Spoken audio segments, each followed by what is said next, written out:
It happened again. Jake Harper stood at the entrance of his barn, staring at the glossy white SUV parked right in the middle of his hay storage, the ridiculous Karen vanity plate gleaming under the afternoon sun. His right eye twitched. He took a slow, deep breath, willing himself to calm down. Not again.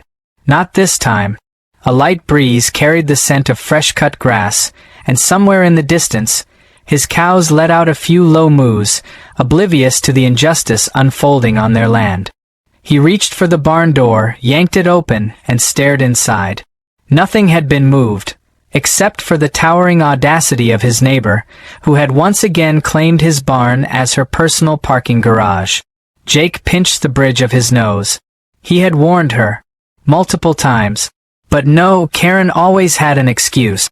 The first time she did this, it was just for a few hours while she went into town. The second time, she claimed her driveway was being sealed and she had nowhere else to go.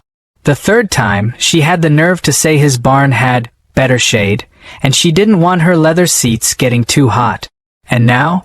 Now there was a note taped to his barn door. Jake, I'll pick it up Monday. Don't touch my car. It's new, and I don't want dust on it. He read it twice, blinking in disbelief. Monday? It was Friday. She had parked her fancy SUV in his barn and planned to leave it there for the entire weekend like it was a reserved spot at the Ritz-Carlton. Jake clenched his jaw so hard his teeth ached. He pulled out his phone, thumb hovering over Karen's contact. But then, something stopped him. He knew exactly how this would go. He would call her, and she'd answer in that high-pitched, faux apologetic tone, acting surprised like it was an oopsie moment. Then she'd sweet-talk him into letting it slide. Again. Not this time. Jake looked at the heavy barn doors, then at the padlock hanging nearby. An idea formed in his mind, slow and sweet, like honey dripping from a spoon. He grabbed the padlock, swung the barn doors shut, and secured the lock with a satisfying click. Then, whistling a tune under his breath, he strolled toward his truck, tossing his weekend bag in the back. He had planned a fishing trip, and suddenly, the idea of being completely unreachable for the next 2 days sounded even better. By the time he was halfway down the road, his phone buzzed. Karen. He let it go to voicemail. A minute later, another call. He grinned and turned up the radio. By the time he reached the highway, she had called 5 times. An hour later, she had called 12 times. And by the time he reached his cabin by the lake, his voicemail was full of escalating rage messages that went something like this. Hey Jake, it's Karen. I just noticed you locked my car in your barn.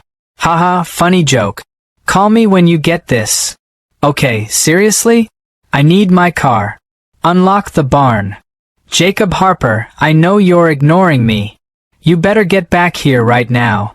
You think this is cute? You are committing a crime. I will call the police. He took a sip of his beer, feet propped up on the dock, watching the sunset over the water. He couldn't remember the last time he felt this peaceful. The weekend passed in pure bliss. No Karen. No drama. No entitled demands. Just the sound of nature, the occasional fish biting, and the knowledge that somewhere, Karen was losing her mind. By the time Monday rolled around, he was almost sad to leave. Almost.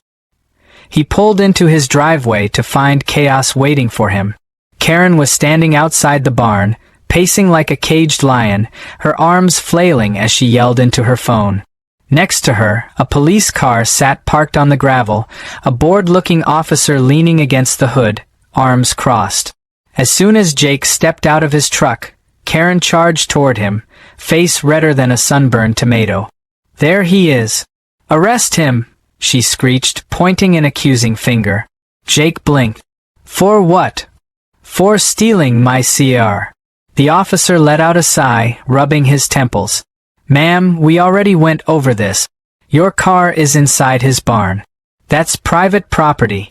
He didn't steal anything. He locked it in there. That's theft. Jake looked at the officer. So let me get this straight. I locked my own barn, which is on my own land, and now I'm being accused of a crime. The officer's lips twitched, like he was trying not to smile. Jake pulled out his phone and opened his security footage app. I have video proof she parked there without permission. Also, here's her note. He handed over the crumpled paper. The officer took one look at it and exhaled through his nose. Ma'am, this proves you left your car here voluntarily. Karen's mouth opened and closed like a fish. But it was just supposed to be for a little while. Jake crossed his arms. You wrote Monday. Today is Monday. The officer coughed into his fist, clearly hiding a laugh. Technically, he did exactly what you said. He didn't touch your car. Karen's face went through 6 shades of rage before she settled on self-righteous fury. This is harassment. I'll sue. Jake smirked. Go ahead. Trespassing laws are pretty clear in this county. Karen let out a strangled noise, turned on her heel, and stormed toward the barn, yanking on the lock. Unlock it. Now. Jake took his sweet time, unlocking the padlock with a casual hum. The moment the doors swung open, Karen dove for her car, yanking open the driver's door, only to find something waiting for her inside. A family of raccoons had taken up residence over the weekend. One of them hissed. Karen let out a blood-curdling scream and fell backward into a pile of hay, flailing like an upturned turtle. Jake wheezed, laughed, doubling over, hands on his knees. The officer lost the battle and let out a full snort of amusement. Karen scrambled to her feet, covered in hay and indignation, shrieking, "You will pay for this!" Jake wiped away a tear. Nah. I think we're even.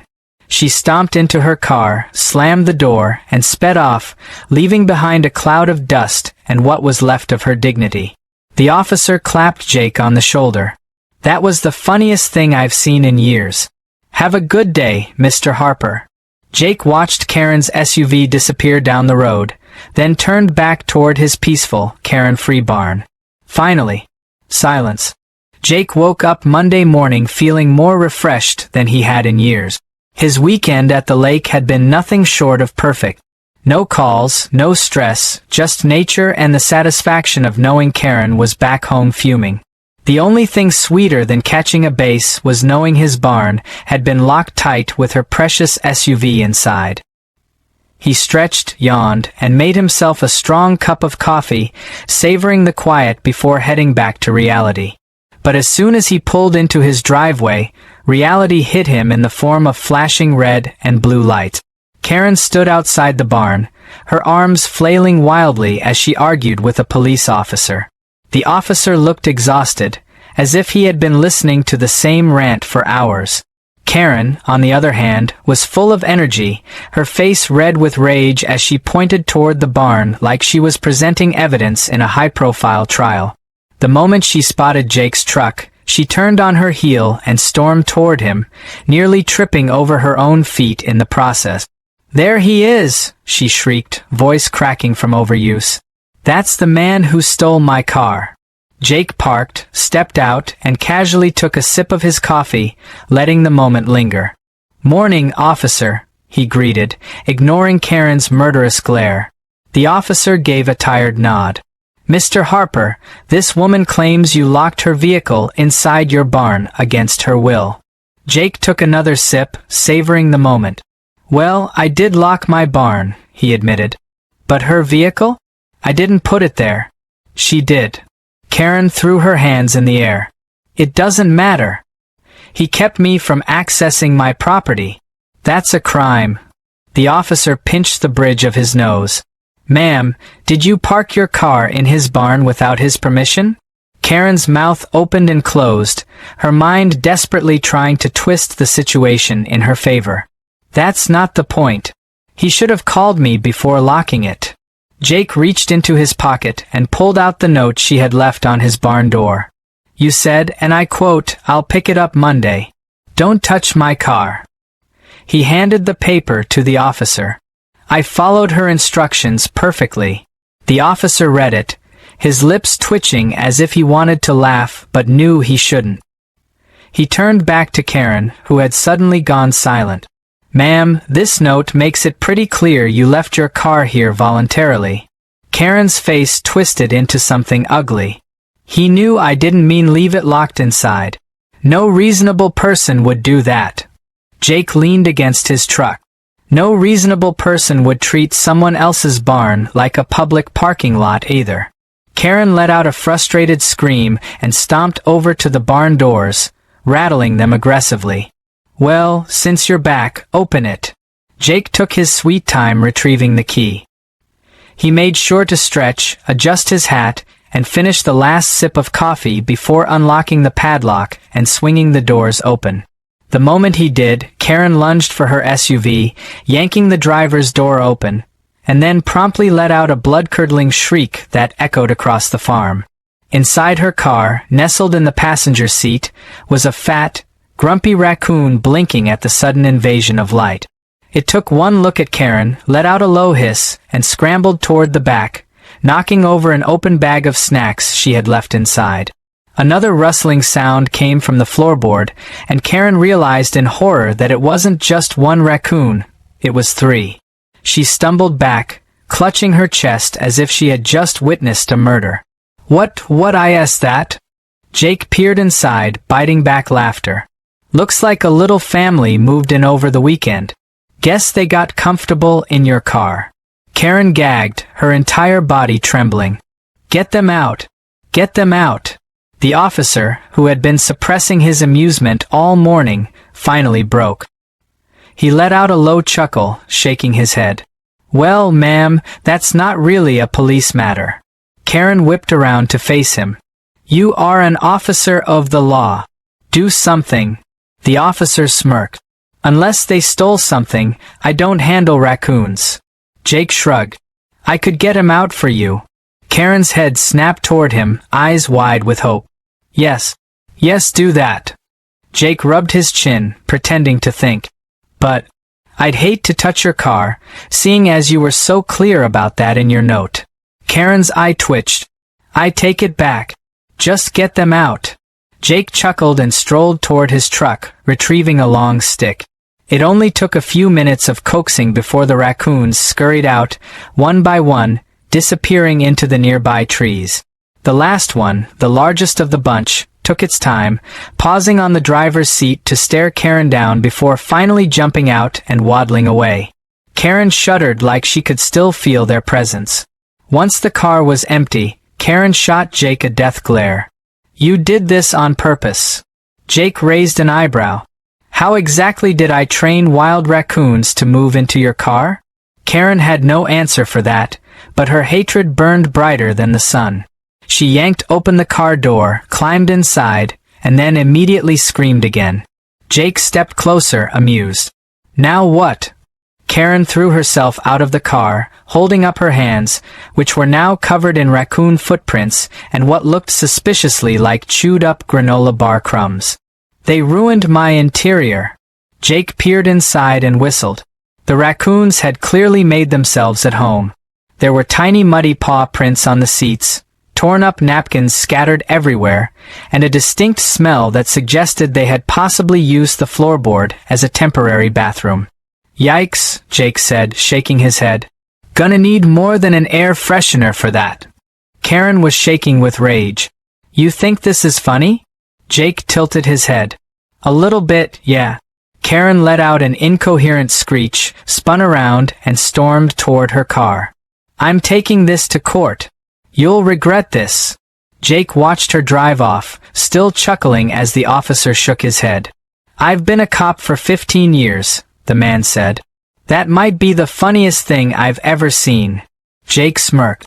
She had it coming. The officer clapped him on the back. Well, she might try to file some kind of complaint, but I doubt it'll go anywhere. You technically did nothing wrong. Jake nodded. Good to know. As the officer drove off, Jake turned back toward his barn, finally able to enjoy the peaceful morning again.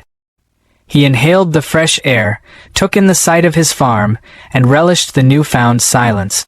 For the first time in a long time, there was no sign of Karen. And that, more than anything, made this the best Monday he'd had in years. Jake had barely settled into his usual morning routine when his phone buzzed again. He knew who it was before he even looked. Karen. He sighed, debating whether to ignore it, but curiosity got the best of him. He swiped to answer, bracing himself. "You are going to pay for what you did," Karen hissed, her voice sharp as barbed wire. Jake took his time stirring his coffee. "Morning, Karen. Hope your drive was pleasant. You ruined my car." Jake sipped his coffee, letting her rage run its course. "I didn't ruin anything. Nature just took its course." Karen let out a noise somewhere between a growl and a shriek. "I have filed a formal complaint against you. You think you're so clever, but the law is on my side." Jake leaned back in his chair, watching the sun rise over his field. "That's so." "Oh, you'll see," she snapped. "Enjoy your last few days of freedom, because you'll be hearing from my lawyers soon." Jake hung up before she could say another word. He had no time for whatever nonsense Karen was brewing, but as he looked toward the town in the distance, he had a feeling things were about to get interesting. Sure enough, 2 days later, he received an official-looking letter in the mail. It was from a law office. Karen had actually followed through. Jake opened it, half expecting some outrageous demands, and he wasn't disappointed. She was suing him for emotional distress, unlawful imprisonment of her vehicle, and damages to personal property. She demanded $50,000 in compensation. Jake burst out laughing. He tossed the letter onto the kitchen table and poured himself another cup of coffee. He wasn't a legal expert, but he knew nonsense when he saw it. The only thing Karen had was nerve. Still, he decided to show up to the hearing, just for the entertainment value. The courthouse was a small one, typical for their town. When Jake arrived, he spotted Karen standing outside, arms crossed, looking smug. She was dressed as if she was about to give a press conference, her suit unnecessarily dramatic for such a ridiculous case. "You finally came to your senses?" she sneered as he walked past. Jake chuckled. "I just wouldn't miss this show for the world." Inside, the judge took his seat, looking mildly annoyed before the case even started. Karen wasted no time launching into her exaggerated sob story. "Your Honor, I have suffered severe trauma because of this man's actions," she began dramatically. "Not only did he imprison my car, but he intentionally trapped wild, disease-ridden animals inside to cause destruction. I have had nightmares. I have suffered great emotional damage. And my car is ruined beyond repair." Jake had to bite the inside of his cheek to keep from laughing. The judge looked at Karen over the rim of his glasses. "Miss Thompson, do you have evidence that Mr. Harper placed the animals inside your car?" Karen faltered for a moment, then quickly regained her composure. "The circumstances make it obvious. He locked the barn knowing my car was inside. The raccoons wouldn't have been there if it wasn't for him." The judge turned to Jake. "Mr. Harper, do you have any evidence to support your side?" Jake pulled out his phone and played the security footage from his barn. The judge leaned forward, watching as the video clearly showed Karen parking her own car, leaving the note and walking away. Then came the best part. The video caught the exact moment the raccoons crawled through an open window, sniffing around before making themselves at home. Karen's face paled as she watched the screen. The judge sat back in his chair, unimpressed. "Miss Thompson, I see no foul play here. Mr. Harper did not steal or damage your vehicle. In fact, this footage proves that the raccoons entered of their own accord." Karen's jaw tightened. But, he still locked the barn." The judge sighed. "Which he had every right to do. It's his property." Karen's face twisted into a scowl. "This is ridiculous. He knew it would inconvenience me." The judge gave her a long, tired look. "You trespassed, Miss Thompson. If anything, you're the one who should be facing legal consequences." Karen opened her mouth to argue, but before she could, the door to the courtroom swung open. Everyone turned as a man stepped inside, Greg Thompson, Karen's husband. His face was unreadable as he walked toward the judge. "I'd like to say something," he announced. Karen froze. "Greg? What are you doing here?" Greg ignored her, handing a folder to the judge. I have some information that might be relevant to this case. The judge opened the folder and skimmed through the pages. Jake watched as Karen's smug expression melted into panic. Greg crossed his arms. Karen doesn't own that car. I do. The courtroom fell silent. Karen's mouth opened, but no words came out. She took my SUV without permission, Greg continued. And she's been doing stuff like this for years. Entitlement, boundary pushing, lying. This is just another example. I thought it was time someone finally put a stop to it. Karen looked like she'd been slapped. You traitor! Greg shrugged. I'm just tired of cleaning up your messes. The judge nodded slowly, setting the folder aside. Well, that certainly changes things. The next few minutes were a blur of legal formalities, but when the gavel finally struck, the case was dismissed. Karen's ridiculous lawsuit had been thrown out completely. She sat in stunned silence as the realization sank in. Jake got up, tipping his hat at her. Good luck with that emotional distress. Karen sputtered as he walked away, but nothing she said mattered anymore. The case was dead, and her reputation? Ruined. Greg caught up with Jake outside. You handled that well, he said. Jake chuckled. Didn't have to do much. She did all the work herself. Greg sighed, running a hand through his hair. I think I've finally had enough. I filed for divorce this morning. Jake wasn't surprised. Probably for the best. Greg nodded. She's all yours now. Jake stiffened. No, thanks. They both laughed, shaking hands before parting ways. A week later, the town was buzzing with the aftermath. Karen had become a walking cautionary tale, her humiliation spreading faster than wildfire. Businesses weren't as friendly, neighbors didn't tolerate her antics, and her usual tricks stopped working. And then came the final blow. One morning, as she was heading out, a tow truck pulled into her driveway. Karen screamed as they hooked up her SUV. Greg hadn't just divorced her. He had reclaimed his car, too.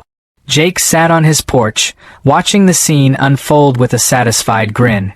For the first time in years, his barn stayed empty. No Karen. No SUV. Just peace and quiet at last.